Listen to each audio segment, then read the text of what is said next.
شفقت صاحب کے لیے مناسب نہیں ہے، ان کو اس طرح کا مذاق بھی نہیں کرنا چاہیے۔ بالکل ایسا۔ اچھا لیکن لگائی صاحب، شاہد خاقان عباسی صاحب نے ایک دفعہ جوتا مارنے والی بات کی تھی، ابھی بھی وہ اس طرح کی بات کریں، وہ کہتے ہیں آپ ایک کتاب ماریں گے ہم آگے سے 10 کتابیں ماریں گے۔ میں کہتا ہوں وہ اس ایجنڈے پر ہیں، ان کو زیب دیتا ہے اس طرح کی بات۔ شاہد خاقان عباسی ملک میں فساد کے ایجنڈے پر ہیں، اپوزیشن سے ہیں، اور میری ہمدردیاں اپوزیشن کے ساتھ ہیں۔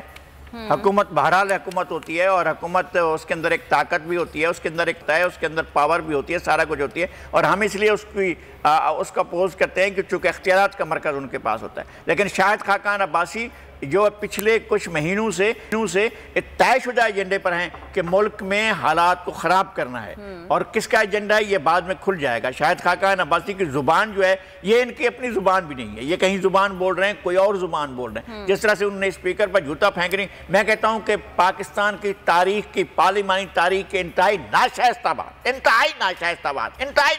بات یہ تھی جو انہوں نے اسپیکر کے بارے میں یہ لفظ استعمال کیا، اور اب بھی اس طرح کی بات اور اب بھی اس طرح کی بات کرتے ہیں کہ جناب وہ پارلیمنٹ میں جو زبان استعمال کریں گے ہم وہ زبان استعمال کریں گے۔ بھئی اخلاقیات بھی تو ہو سکتی ہے نا، اگر آپ کے ساتھ کوئی بدتمیزی کرتا ہے اور آپ اخلاق کا مظاہرہ کرتے ہیں تو پھر لوگ دیکھنے والے فیصلہ کرتے ہیں، یار دیکھو کتنے اچھے لوگ ہیں، کتنے نفیس لوگ ہیں۔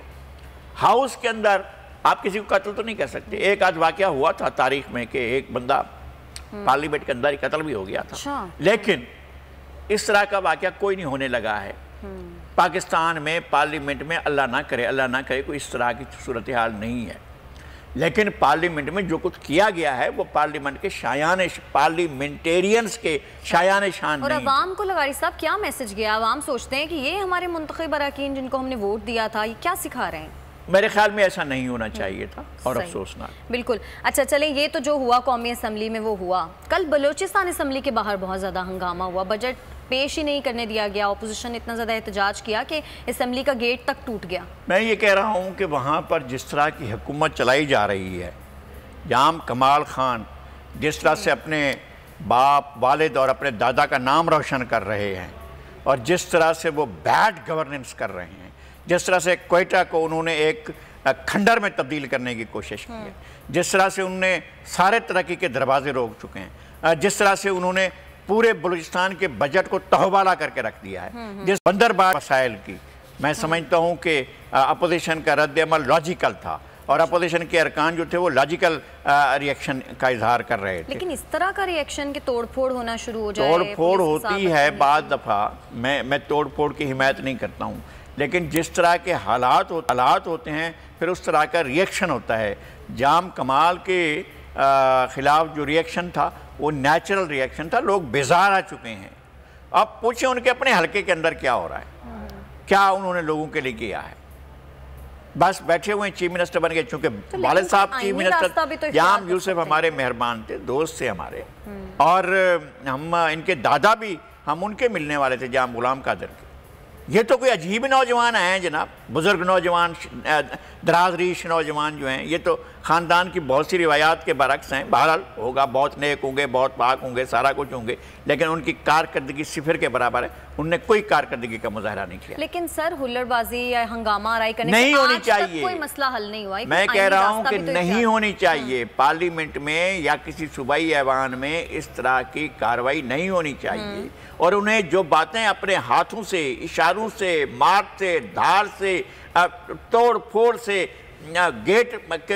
پر حملہ کرنے سے، اسمبلی پر حملہ کرنے سے جو کچھ کہتے ہیں وہ اپنی زبان سے کہیں، وہ اپنے الفاظ میں وہ اس کا اظہار کریں اور بتائیں کہ حکومت کیا کر رہی ہے۔ آپ بات نہیں کریں گے، آپ کچھ نہیں نا، آپ یہ سرگرمیاں نہ کریں، باہر آ کر آپ اپنی اپوزیشن اپنی اسمبلی لگا رہے، کہے کہ جناب اس اسمبلی میں ہمیں نہیں آنے دے رہا جا رہا ہے، ہم لوگوں کے ساتھ آ کر اسمبلی کر رہے ہیں، تو آپ اپنی اسمبلی لگا کر لوگوں کو اپنی بات پہنچائیں۔ لیکن یہ مار دھاڑ والا طریقہ نہ بلوچ روایات، نہ پختون روایات، نہ براہوی روایات کسی روایات کے تحت نہیں ہے، اور اپوزیشن کو بھی تحمل کا مظاہرہ کرنا چاہیے، اس کے باوجود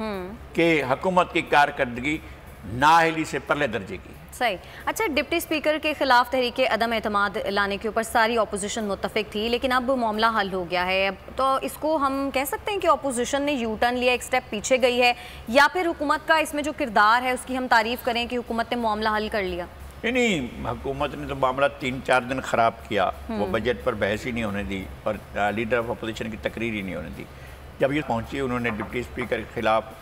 موشن موو کرنے کی بات کی، تو اس کے بعد جو ہے اپوزیشن نے حکومت نے اپنا رویہ ٹھیک کیا، تو اپوزیشن نے بھی اپنے آپ کو ٹھیک کیا اور انہوں نے کہا کہ ٹھیک ہے ہم بھی نہیں جاتے۔ ان کے تو وزراء ابھی بھی یہ کہہ رہے ہیں ہم نے تو فیس سیونگ دی ہے ان کو، اپوزیشن کو۔ نہیں ان کے وزراء کیا، ان کی باتیں کیا بھائی، ان کی وہ تو کمال لوگ ہیں۔ میں ایسی آج تک میں نے کوئی ایسی کابینہ نہیں دیکھی ہے، آج تک میں نے ایسے وزراء نہیں دیکھے جس طرح کے وزراء ان کو ملے، ان کے ترجمان واہ واہ واہ کیا کمال لوگ ہیں بھائی، وہ کہتے ہیں تحریک عدم اعتماد انوکھے لوگ ہیں۔ عدم اعتماد ہو چکا ہے، یہ تو نہیں کہیں، پی ٹی آئی کی حکومت یہ کہہ ہی نہیں سکتی کہ ہمارے خلاف عدم اعتماد نہیں ہو سکتا، عدم اعتماد ہو چکا ہے۔ یوسف رضا گیلانی کا قومی اسمبلی سے انتخاب وزیر اعظم کے خلاف اور ان کی حکومت کے خلاف عدم اعتماد ہو چکا،